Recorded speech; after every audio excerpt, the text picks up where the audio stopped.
film tells the story of how almost the entire population of the city of Kingston upon Hull was vaccinated against poliomyelitis. When the outbreak began, there was no indication of how serious it might become. Yet within a week of the first case being notified, 25 people had been struck down by the disease. Hull was facing a crisis. On October the 12th, 1961, the Minister of Health announced that the vaccine could be used in the city. Thus, Hull became the first city in Western Europe to fight polio with the new oral vaccine developed by Dr. Sabin. This was the most sudden and most serious outbreak of polio in this country for over 2 years, and the job of fighting the disease fell on the city's health department. This is how they tackled it. Polio outbreak. That was the ominous headline which faced the city of Hull on October the 5th, 1961. During the following week, newspapers in Hull and throughout the country pinpointed the alarming spread of the disease. The task facing the city health department was enormous. Speed was vital. The medical officer of health set the target: 300,000 men, women and children to be vaccinated in 1 week. The first job was to tell the people of Hull how and when they could get the vaccine. At press conferences, up-to-the-minute news was given, and soon the location of clinics was known in Hull and the neighbouring areas. 12 new cases of polio on the eve of the campaign gave it a grave impetus. Advertisements were placed in the local papers giving clinic times and places. Posters were prominently displayed in the city's shops. By noon of the first day, 150,000 people had been vaccinated. Supplies of the vaccine were quickly running out. The Royal Air Force stepped in. An aircraft from RAF Station Leconfield flew to Manston Airfield near to the factory to obtain these urgently needed further supplies.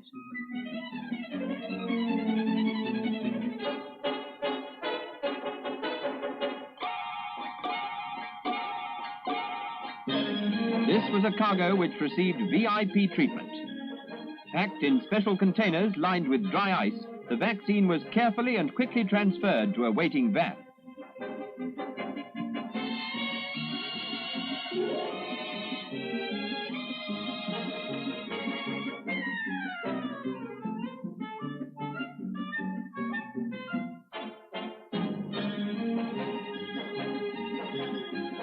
From the airport, the van drove straight to the city health department. The staff had been alerted to receive the new supplies.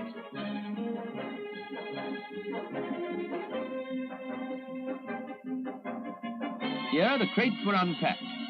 Special care was taken to ensure that in the de-icing process, the inner containers with the vaccine were not damaged.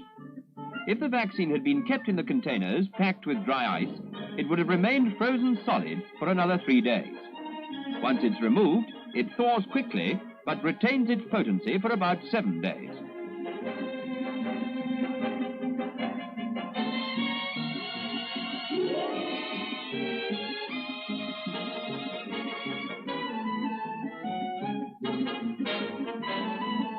In its frozen state, the vaccine is in concentrated form.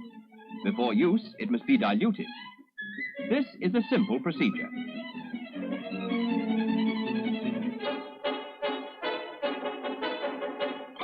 First, the vials are spread out on a table, spacing them well apart to allow a free circulation of air at room temperature.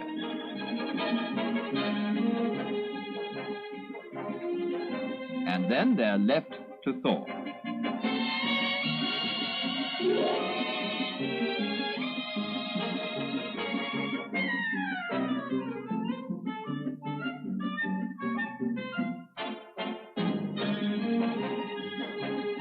When they've thawed out, the caps are removed from the vials.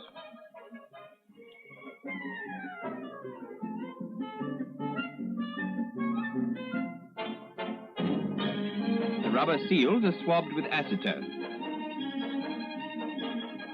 Now we come to the only part of this vaccination campaign which requires a needle.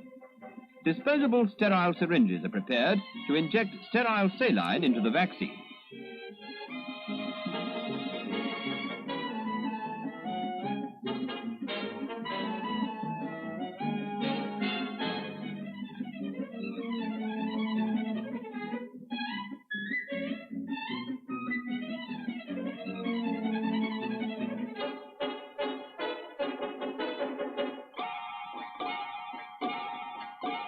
The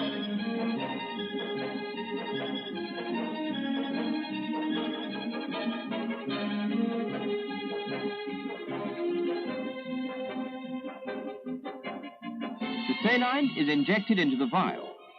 The other needle, pushed through the rubber cap, allows the escape of air and facilitates the process of dilution.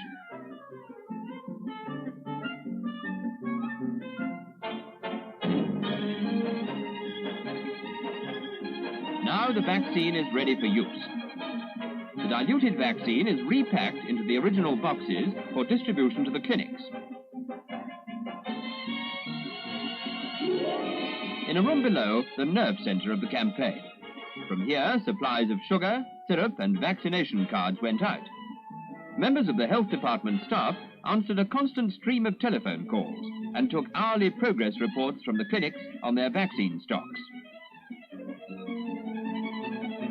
Where necessary, the ambulance station's shortwave radio was used to order the transfer of stocks between clinics.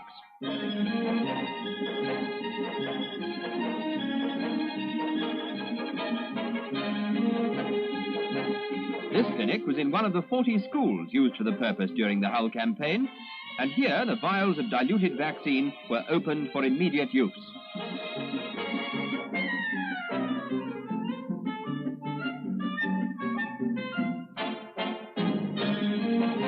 A handful of sugar lumps, and 2 drops per lump.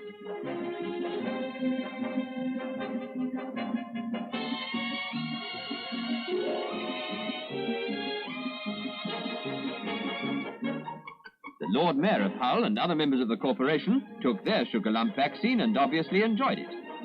300,000 cubes of sugar were donated for the campaign by a well-known sugar company. For the very young, the under 5s, the vaccine was given in a teaspoonful of syrup.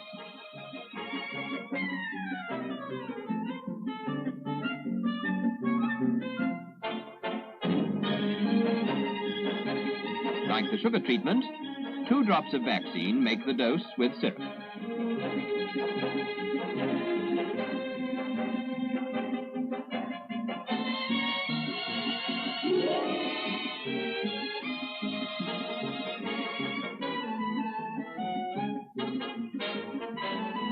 The MOH made one special request: bring your own spoon. A simple point, but one which did much to speed up the process by cutting out any need for constant washing. Unlike most vaccination campaigns, there were no tears or tantrums. The children, with a superb variety of expressions, took their syrup and enjoyed it, with no idea that they and their parents were making medical history.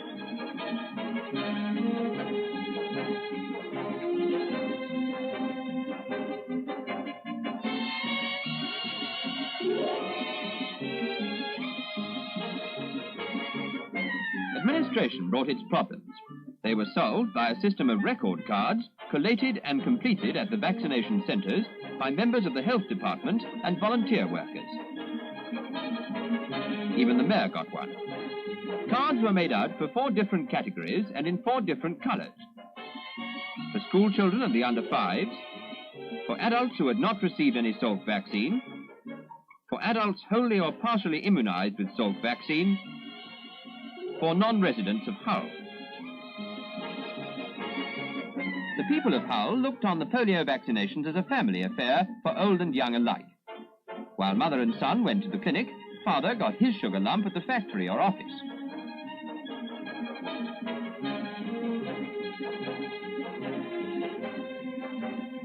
On leaving the clinic, everyone was given a form to hand to their own doctor, telling him they'd had the vaccine. Voluntary helpers like this St. John's Ambulance Brigade worker were quick to answer the appeal for help. In all, more than 2,000 members of the WVS, Red Cross, Civil Defence and other voluntary organisations came forward. A strict rota system was arranged for every class at the city's schools. This meant that lessons were barely affected, and it also avoided queues. To speed up things even further, parents were asked to complete the card authorising vaccination for their children beforehand.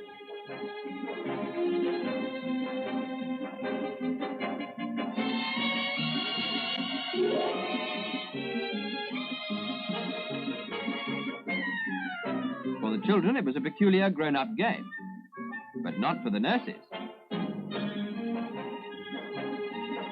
As fast as they prepared the sugar lumps, they were gobbled up.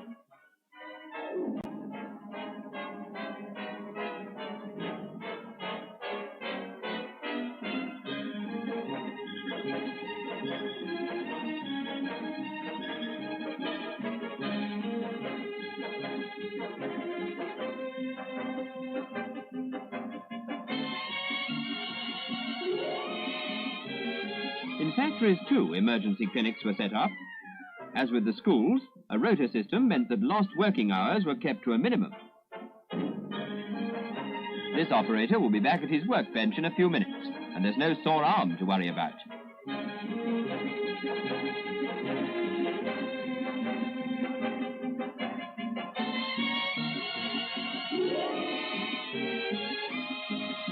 Protection comes with a few extra calories.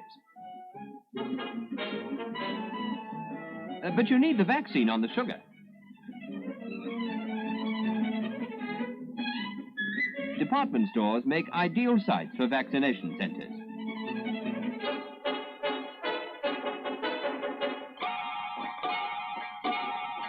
It was an unusual break during the normal shopping trip.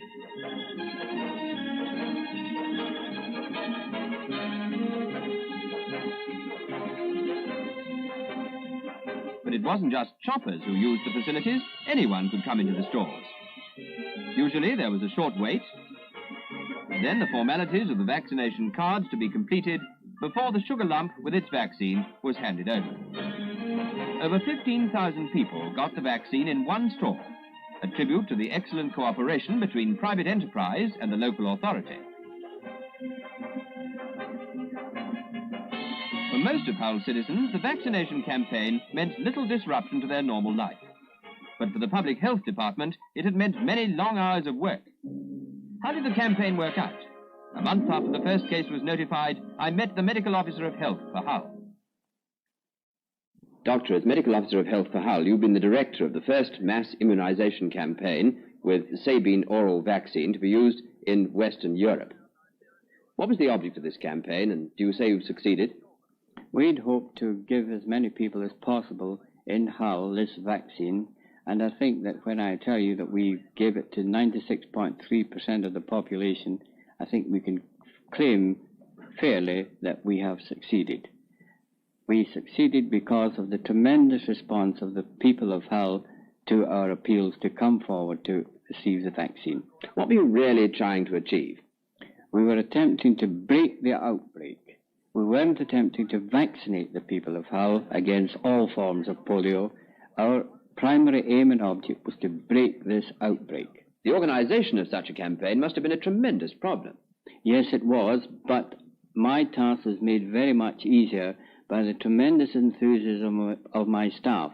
As soon as they realized that they had a major problem on their hands, they all rallied, and I found amongst many of my staff qualities that I didn't realize were there. We were aided, of course, by the magnificent response of the various voluntary organizations in the city who rallied to our help. So a great many people were involved in this campaign. You must have had a meeting early on to coordinate all their efforts. Who else apart from yourself was chiefly concerned? At the beginning, the chairman of the health committee, the chairman of the local medical committee, and the consultant in infectious diseases, together with senior officers of my department. We made the primary decisions, and then it was left to the department to run the campaign. At all the subsequent meetings, we had in the director of the WVS, who was of invaluable assistance to me throughout the whole campaign. Other medical officers of health might well be faced with a problem like this. What special points of advice would you give them about administrative problems? To ensure that there was very speedy communications between the various centres that are set up and some central point, and an overabundance of transport, preferably radio-controlled. The necessity to keep the general practitioners in the area fully informed of all that's going on, and to have a bacteriologist either from the Public Health Laboratory Service or from the local hospital available to assist in the dilution of the vaccine. Did you have to resist a strong tendency to panic? All sorts of people would like you to make hasty decisions, but it's up to the medical officer of health not to be panicked. And it's up to him, too, to ensure that the public don't get a sense of panic. Otherwise, the campaign might get out of hand. Any other special points you noticed? Yes, we had some difficulty with the droppers that were supplied. They were supposed to supply 0.1 milliliter in 2 drops, but in effect they didn't. And it's a point that medical officer of health should take note of, because in planning their campaign and the amount of vaccine they require, it can materially affect the supplies of the vaccine. Did you divide the people into categories? We had 4 categories in Hull: children under the age of 15, people over 15, those who had some salt vaccine, those who had none, and then we had a 4th category, people living outside the city. Did you record these categories on cards? These were all recorded in cards, but that was one of the weaknesses of our system, and I'm sure that before anyone attempts a campaign such as we had in Hull, they should try to devise some punch card system, because it will make the task of counting the cards and the separation of the various groups very much easier. Did many people come in from outside the city for vaccination? Of the 360,000 people we vaccinated, over 60,000 were not Hull residents. So in any future outbreak in a city, the number coming from outside might be quite considerable. I can well imagine in some of the large conurbations it would be a real headache to the medical officer of health whose campaign it was. Did you have many doctors involved in the campaign? We had all the medical staff from my own department. The idea there was that they should go around the clinics and answer questions from people who would come up and say, is it all right for me to have the vaccine? But in effect, once the campaign got going, we found that they weren't really necessary, because more or less everybody who could stand on their 2 feet were given the vaccine. Well, you must have found that nurses were very necessary. How many of them did you have? We had 145 nurses, many from my own staff, but lots of nurses who had retired or who were married phoned in and offered their services, and of course we readily accepted it. You used a number of mobile clinics as well as the static clinics at schools, hospitals, factories and so on.